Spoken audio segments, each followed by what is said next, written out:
Political studies চ্যানেলে আমি সৌভিক তোমাদের জন্য 2022 সালের রাষ্ট্রবিজ্ঞান জেনারেল পঞ্চম সেমিস্টার ডিএসি A2 কলকাতা বিশ্ববিদ্যালয়ের প্রশ্ন আলোচনা করলাম।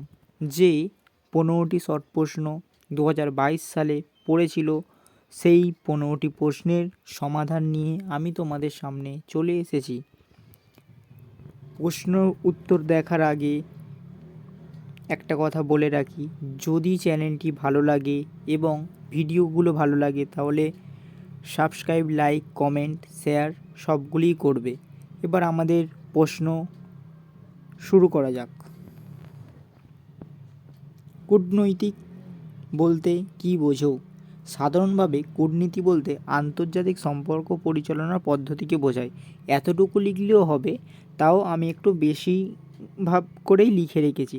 কূটনীতি হলো এমন একটি প্রক্রিয়া যার মাধ্যমে বিভিন্ন স্বাধীন রাষ্ট্রের মধ্যে সংযোগ সাধনের ব্যবস্থা কার্যকর করা হয় এবং পররাষ্ট্রনীতিকে বাস্তবায়িত করা হয়।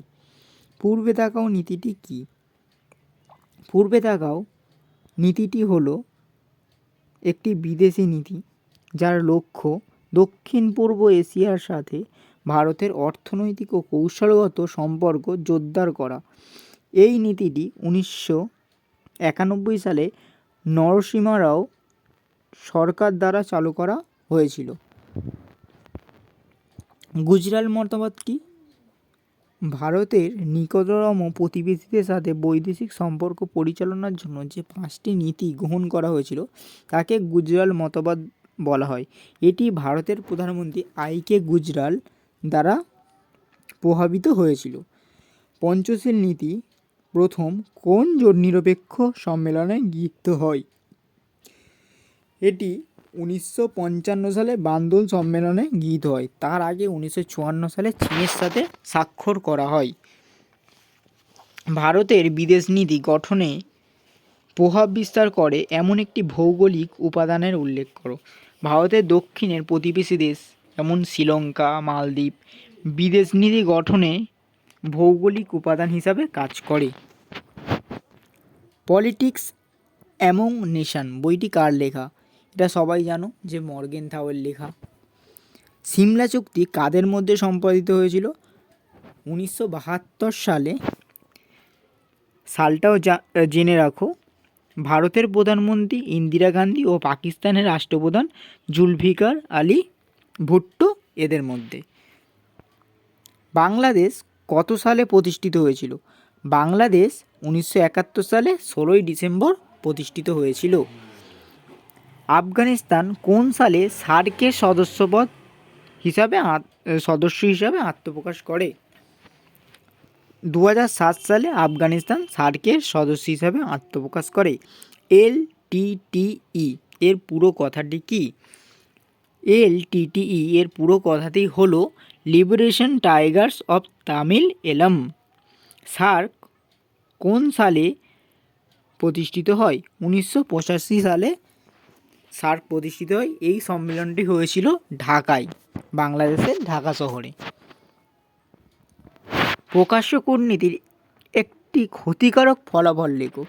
মুক্ত আলোচনা ও জনগণের প্রভাব সরকারের কূটনৈতিক আলোচনা থেকে ব্যর্থ হতে পারে। স্ট্রিং অফ পলস কৌশল বলতে কি বোঝো? দ্য স্ট্রিং অফ পলস হলো একটি ভূ রাজনৈতিক ধারণা যা ভারত মহাসাগর অঞ্চলে চীনের মূল ভূখণ্ড থেকে মধ্যপ্রাচ্য পর্যন্ত বিস্তৃত সামরিক ও বাণিজ্যিক সুবিধার নেটওয়ার্ক গড়ে তোলার জন্য চীনের এক কৌশলকে নির্দেশ করে। 2022 সালে ভারত ও নেপালের মধ্যে স্বাক্ষরিত একটি চুক্তি উল্লেখ করো। ভারত ও নেপালের মধ্যে 2022 সালে বেশ কয়েকটি চুক্তি স্বাক্ষরিত হয়েছিল, যার মধ্যে উল্লেখযোগ্য হলো মহাকালী নদী জুড়ে একটি মোটরযোগ্য নির্মাণের জন্য সমঝোতা, মানে মোটর গাড়ি চলাচলের জন্য একটা সেতু নির্মাণ। ভারতের নাম সংগঠনের যোগদানের একটি কারণ উল্লেখ করো। ভারতের নাম সংগঠনে যোগদানের একটি কারণ হলো এশিয়া, আফ্রিকা ও ল্যাটিন আমেরিকা, মানে দক্ষিণ আমেরিকার যে সদ্য স্বাধীন দেশগুলির সাথে যোগসূত্র স্থাপন ও রাজনৈতিক স্বাধীনতা বজায় রাখা। মানে এই সব মহাদেশে যেসব দেশ সদ্য স্বাধীন হয়েছে সেই সব দেশের যাতে রাজনৈতিক স্বাধীনতা বজায় থাকে, অন্য দেশ যাতে হস্তক্ষেপ না করে তাদের রাজনৈতিক স্বাধীনতা, সেটা বজায় রাখার জন্যই ভারত নাম, মানে হচ্ছে নন অ্যালাইনমেন্ট মুভমেন্ট, এর ফুল ফর্মটাও জেনে রাখো। এটা হচ্ছে জোট নিরপেক্ষ আন্দোলনে সামিল হয়েছিল। এই আমার ভিডিও শেষ হলো, এবং যদি ভিডিওটি ভালো লাগে অবশ্যই লাইক, কমেন্ট, শেয়ার করে দেবে এবং পাশে থাকো। এবং অন্য কোনো সালের প্রশ্ন দরকার হলে সেটা আমাকে জানাতে পারো, আমি নিশ্চয়ই চেষ্টা করব তোমাদের জন্য সেই প্রশ্নের সমাধান নিয়ে আসার।